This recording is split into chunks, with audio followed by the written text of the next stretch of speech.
Assalamualaikum, bertemu lagi dengan saya, Miranti Handayani, dalam perkuliahan Pendidikan Kewarganegaraan.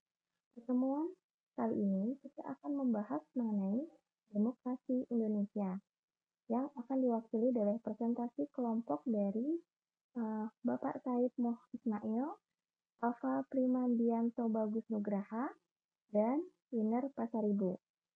Selamat menyaksikan. Assalamualaikum warahmatullahi wabarakatuh. Perkenalkan saya Said Muhammad Ismail dan di sini saya mewakili dari teman-teman saya Alfa Primadianto Bagus Nugraha dan Winner Pasaribu. Di sini saya akan menjelaskan sebuah materi pelajaran PKN yang mana saya di sini menjelaskan konsep dan urgensi demokrasi yang bersumber dari Pancasila. Berdasarkan ideologinya, demokrasi Indonesia adalah demokrasi yang berdasarkan Pancasila. Demokrasi Pancasila dalam arti luas adalah kedaulatan atau kekuasaan tertinggi ada pada rakyat yang dalam penyelenggaranya dijiwai oleh nilai-nilai Pancasila. Yang mana arti sempitnya adalah kedaulatan rakyat yang dilaksanakan menurut hikmat dan kebijaksanaan dalam permusyawaratan perwakilan yang sesuai tercantum dari Undang-Undang Dasar 1945. Nah, setiap warga negara, pemerintahan demokrasi yang menjamin tegaknya kedaulatan rakyat, hasrat ini harus dilandasi pemahaman bahwa pemerintahan demokrasi memberi peluang bagi pertumbuhan prinsip menghargai keberadaan individu untuk berpartisipasi dalam kehidupan bernegara secara maksimal. Yang mana gagasan ini tentang demokrasi secara sederhana seringkali nampak dalam ungkapan cerita atau mitos. Misalnya, orang Minangkabau membanggakan tradisi demokrasi mereka yang dinyatakan dalam ungkapan bulat air di pembuluh, bulat kata di mufakat. Orang Jawa secara samar-samar menunjukkan tentang gagasan demokrasi dengan mengacu kebiasaan rakyat Jawa untuk PP atau berjemur. Nah, karena itu demokrasi perlu dipertumbuhkan, dipelihara, dan dihormati oleh setiap warga negara. Next, lanjut ke slide kedua. Apa sih sebenarnya demokrasi itu? Secara etimologis, demokrasi berasal dari kata Yunani, yaitu kuno, yakni demos dan kretein. Demos artinya rakyat, kretein atau kratos artinya berarti kekuasaan atau berkuasa. Menurut asal kata ini, demokrasi dapat dimengerti sebagai rakyat berkuasa atau kekuasaan rakyat atau government by the people. Nah, demokrasi ini banyak pendapat termasuk dari para ahli, salah satunya dari Hornby dan kawan-kawan pada tahun 1988. Demokrasi menurut para ahlinya itu banyak diartikan, salah satunya oleh USIS pada 1995. Mengintisarikan demokrasi sebagai sistem memiliki 11 pilar atau soko guru, yakni kedaulatan rakyat, pemerintahan berdasarkan persetujuan dari yang diperintah, kekuasaan mayoritas, hak-hak minoritas, jaminan hak asasi manusia, pemilihan bebas dan jujur, persamaan di depan hukum, proses hukum yang wajar, pembatasan pemerintahan secara konstitusional, pluralisme sosial, ekonomi dan politik, dan nilai-nilai toleransi, pragmatisme, kerjasama, dan mufakat. Yang mana hal ini sama diartikan oleh Abraham Lincoln, mantan Presiden Amerika Serikat. Ia mengatakan demokrasi adalah suatu pemerintahan dari rakyat, oleh rakyat, dan untuk rakyat, atau the government from the people, by the people, and for the people. Next. Perlunya demokrasi yang bersumber dari Pancasila. Praktik demokrasi Pancasila berjalan sesuai dengan dinamika perkembangan kehidupan kenegaraan Indonesia. Prinsip-prinsip demokrasi Pancasila secara ideal telah dirumuskan. Tetapi sekarang ini kita masih menyaksikan sejumlah persoalan tentang kelemahan praktik demokrasi kita.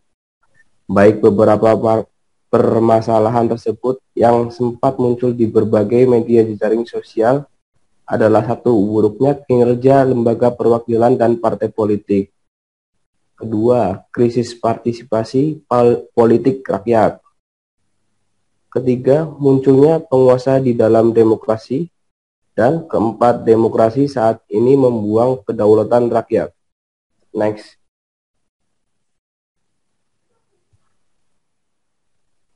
Sumber historis, sosiologis, dan politik tentang demokrasi yang bersumber dari Pancasila. 3 sumber, yaitu tradisi kolektisme atau permusyawaratan desa, ajaran Islam yang menurut kebenaran dan keadilan ilahi dalam masyarakat, serta persaudaraan antar manusia sebagai makhluk ciptaan Tuhan. Yang ketiga, paham sosial barat yang menarik perhatian para pemimpin bergerak kebangsaan karena dasar-dasar peri kemanusiaan yang dibelanya dan menjadi tujuannya. Next-nya.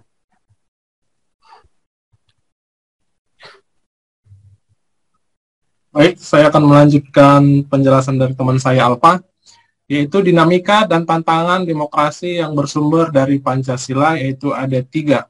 Yang pertama, MPR, DPR, dan DPD, di mana pada MPR atau Majelis Pemusyawaratan Rakyat, amandemen Undang-Undang 1945 dilakukan pula terhadap ketentuan tentang lembaga permusyawaratan rakyat, yakni MPR dalam kaitan dan pemilihan presiden dan wakil presiden secara langsung.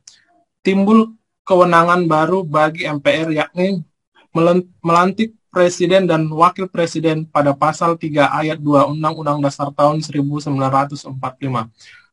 Kewenangan lain yang muncul berdasarkan ketentuan pasal 3 ayat 3 Undang-Undang Dasar tahun 1945 adalah MPR berwenang memberhentikan presiden dan atau wakil presiden dalam masa jabatan menurut undang-undang. Yang kedua, DPR atau Dewan Perwakilan Rakyat. Dalam upaya mempertegas pembagian kekuasaan dan menerapkan prinsip-prinsip mengawasi dan membimbing yang lebih ketat dan transparan, maka ketentuan mengenai DPR dilakukan perubahan. Ketiga, DPD. Ketentuan mengenai Dewan Perwakilan Daerah atau DPD merupakan hal baru dalam Undang-Undang Dasar tahun 1945. Ketentuan ini diatur dalam bab tersendiri dan terdiri atas 2 pasal, yaitu pasal 22C dan ayat 4 dengan ayat 4 dan pasal 22D dengan ayat 4. Sistem perwakilan di Indonesia merupakan sistem yang khas. Mengapa dikatakan khas? Sebab di samping terdapat DPR sebagai lembaga perwakilan berdasarkan aspirasi rakyat, juga ada DPD sebagai lembaga penampung aspirasi daerah. Demikianlah dinamika yang terjadi dengan lembaga permusyawaratan dan perwakilan di negara kita, yang secara langsung mempengaruhi kehidupan demokrasi. Dinamika ini tentu saja kita harapkan akan mendatangkan kemaslahatan kepada semakin sehat dan dinamisnya demokrasi Pancasila yang tengah melakukan kondisionalisasi menuju demokrasi yang matang. Hal ini merupakan peluang dan sekaligus tantangan bagi segenap komponen bangsa. Next, slide selanjutnya. Demokrasi yang bersumber dari Pancasila. Kehidupan demokrasi yang bagaimana yang kita kembangkan. Yang pertama itu partisipasi dalam pembuatan negara yang dipimpin oleh demokrasi. Yang kedua, distribusi pendapatan secara adil, ya seperti bantuan yang dilakukan pemerintah bagi orang-orang yang tidak mampu seperti yang dilakukan oleh lembaga Kementerian Sosial. Yang ketiga, penerapan demokrasi dalam pemilihan pemimpin politik, yaitu yang akan kita laksanakan di 2024 nanti, yaitu sebagai pesta demokrasi yang akan kita laksanakan dalam memilih pemimpin kita. Mengapa kehidupan yang demokrasi itu penting? Ya, sangat penting. Pentingnya kehidupan demokrasi dalam masyarakat dapat meningkatkan terciptanya kehidupan yang bersama, yang aman dan nyaman. Secara umum, demokrasi merupakan segala sesuatu dalam sistem pemerintahan yang dilakukan dari, oleh, dan untuk semua anggota, dalam hal ini masyarakat. Bagaimana penerapan demokrasi dalam pemilihan pemimpin politik dan pejabat negara, yaitu tadi penerapannya pada saat pemilu, yaitu melakukan melalui pemungutan suara penting karena semua orang atau rakyat bisa mengeluarkan hak suara mereka dan bersifat terbuka. Demikianlah video pembelajaran yang kami sampaikan dari kelompok 1, yaitu tentang demokrasi menurut pandangan Pancasila. Terima kasih.